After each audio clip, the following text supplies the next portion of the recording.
Before she was a Charlie's Angel, before she used Ben Stiller's, hair gel in There's Something About Mary, Cameron Diaz had a very short stint in the adult porn industry. Actually, it was more of a softcore bondage smut video. In it, a 19-year-old Cameron can be seen behind the set, getting ready for her fully exposed photo op. The camera pans to her as she yanks a shirtless guy with chains, all while being topless. Ironically enough, the name of the flick was She's No Angel. The entire video is more awkward than it is provocative because Miss Diaz tries her best to look sexy as she pouts her lips and exposes her boobies. Once she landed her breakout role in The Mask, she tried to get the video erased, fearing it would tarnish her image in Hollywood. In 2003, the director of the film tried to blackmail her, asking for $3.5 million in exchange for the naked photos of her during the shoot. He instead got 3.5 years in jail. Today, at the age of 42, she is still doing all she can to obliterate any remnants of the video. Just like her recent movie, aptly named Sex Tape, Cameron is constantly trying to block the distribution of her porn past. But alas, it's made its way onto the web.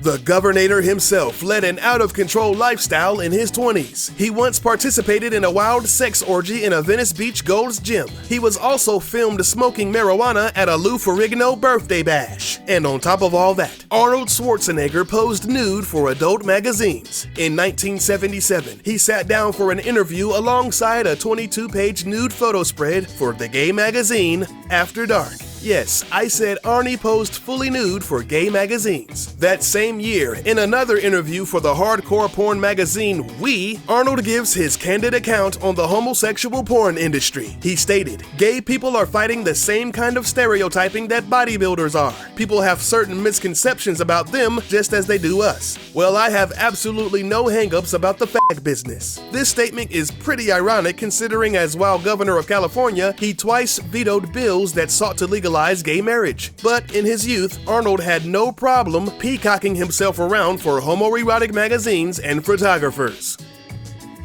Everyone's favorite friend, Matt LeBlanc, was a naughty boy in the early part of his career. Before he was on primetime, he was on Showtime. The famous actor starred in 4 steamy episodes of The Red Shoe Diaries, a series of softcore erotic films in the 90s. The show was narrated and hosted by X-Files star David Duchovny, who even had a couple of sex scenes in the show himself. Dimly lit settings, filtered camera lenses, and clever editing to emphasize every thrust added to the show's sensual appeal. The bare-bottomed bad boy LeBlanc seduced women in elevators and even on the back of motorcycles. Well, somebody over at NBC must have liked what they saw. Soon after starring in that series, he landed his breakout role in the hit sitcom Friends, where he would go on to make $1 million per episode. In one episode of Friends, they joke about Joey being in a porno, which is a tongue-in-cheek nod to his brief stint in The Red Shoe Diaries.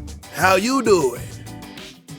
I know it's a little hard to believe, but the stuntmaster himself, Jackie Chan, did a pornographic film. In the early 70s, Jackie was working as a stuntman on various kung fu flicks. In those days, even being an extra in Bruce Lee films didn't pay much. He thought he could make a couple of extra bucks doing something less than ethical. So he auditioned for the part of a lusty rickshaw driver in the Hong Kong raunchy comedy porno, All in the Family. The movie shows a fully naked Jackie Chan plowing his co-star, the notable Chinese porn actress Linda Chu. The movie did considerably well, raking in about $1 million at the box office in 1975. In a 2006 interview, he admits to starring in the film and actually has no regrets about it, stating, "I had to do anything I could to make a living 31 years ago, but I don't think it's a big deal." Yep, Jackie Chan definitely went from hobiz to showbiz and doesn't care in the least.